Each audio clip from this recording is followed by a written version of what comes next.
Hello, everyone. Thank you to the organizers for having me. Well, the Alais are a tough act to follow, so if I could just have your attention for a little bit, I want to speak to you about something very concrete and practical as a message that I'll leave with you today. In her earlier remarks, Bonnie Dougal spoke about how we're all sitting comfortably here in this room, and why should we care about what happens across the globe, what's happening in prisons that are very far away from our experience at the moment. She firmly laid out the case for why we should care. Now I want to speak to you about what we can do, because that's a question that I receive almost every day through emails, through telephone calls to the center. What IHRDC, Iran Human Rights Documentation Center, focuses on is just what's in the name, documentation. So we do this through interviews with witnesses, with people who are former political prisoners, members of persecuted ethnic minorities, religious minorities, labor activists, student activists, you name it. If it's been perceived as some kind of political opposition or some sort of opposition to the government in Iran, often these are people who've been targeted for arrest, imprisonment, in many cases execution even. And so these form the core of the people that we speak to. And usually when I've interviewed these people, me and my staff, in countries in Europe, in Turkey, over the phone, via Skype in Iran, in Iraqi Kurdistan, the question that we're often left with is, what purpose does this serve? So you've taken my statement. It will go online on our website. We will disseminate it. We will send it to different institutions, to the United Nations, share it with the other groups that do this great work, like the Baha'i International Community and all the other Amnesty and all the other groups that work on human rights issues in Iran. But what is going to happen? Can you get my loved ones released? Can we get justice for what happened, since there is no recourse for justice in today's Iran, given the state of the legal system and the fact that most of these cases would be dead on arrival should somebody try to pursue it.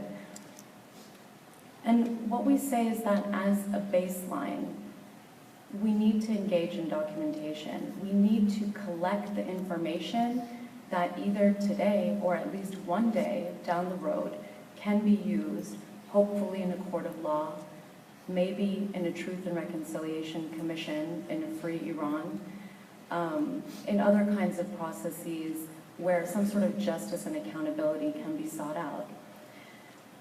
And often it's been mostly in the abstract. When I've talked to people about my former work in The Hague, where I was working on crimes against humanity trials and war crimes trials, it seems like something that's very distant and far off.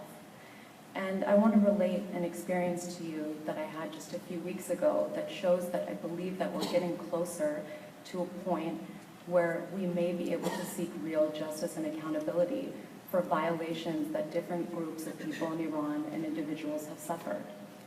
I recently came back from The Hague in the Netherlands, where there was a process called Iran Tribunal.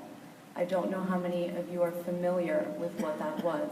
It was a people's court that was set up by families of victims who were political prisoners who were executed in the 1980s in prisons in Iran, and also by the survivors of these atrocities in the 1980s. And this was a process that was set up that was two parts. One part was a truth commission in London that happened this past June, where different survivors came and gave their harrowing accounts of what had happened to them in prisons, the kind of torture that they suffered while incarcerated. Their friends and cellmates who had been executed, who had been taken out one night and they were never seen again in the cell. The second part of that process was something that I participated in as a prosecutor. We actually had something that simulated a court proceeding. Now, this was largely symbolic. These proceedings are not legally binding at this point in time. But I thought it was a very strong sort of pilot, a sort of window into what this could look like one day in Iran. And that took place several weeks ago in The Hague. We had about 20 witnesses come and give testimony. One of those was a Baha'i woman named Ruhi Jahanpur, who may be familiar to some of you. And she came and spoke about what happened to her in the 1980s in prison, and about her cellmates and her close friends who were executed, and where there had never been any kind of reprieve. The families had never received the bodies of their loved ones, and there was still questions about what had happened to these individuals.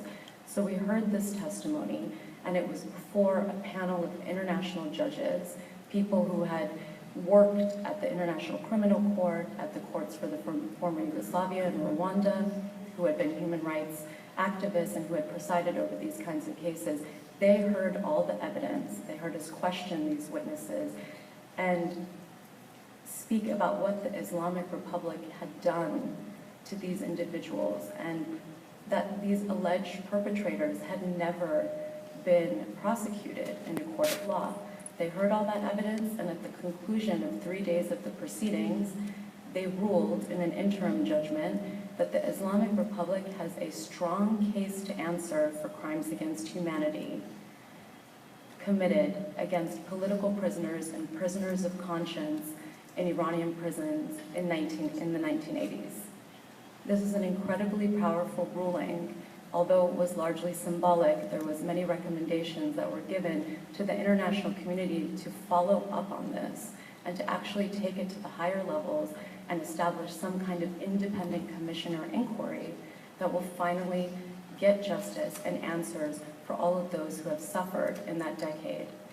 Now, what I want to leave with you today is that this process can be replicated for other decades. We're all aware that although horrible crimes are alleged to have been committed in the 1980s in Iran, those same crimes have happened in the 1990s, in the 2000s, and up until today.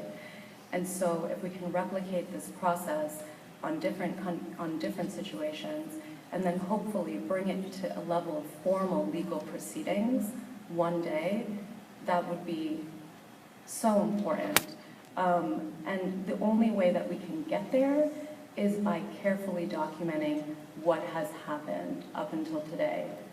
So most of the witnesses that were there had been previously interviewed by groups like IHRDC and other groups that work on human rights issues. So they had come forward. They were brave enough to share their story.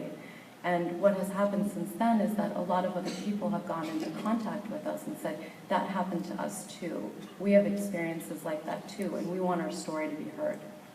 So I would encourage everybody in this room, if you are personally connected to a story like that, if you have yet to come forward to share that story, if you want to make your voice heard, please come speak to me, contact other groups that do work on these issues, and start to speak about what happened.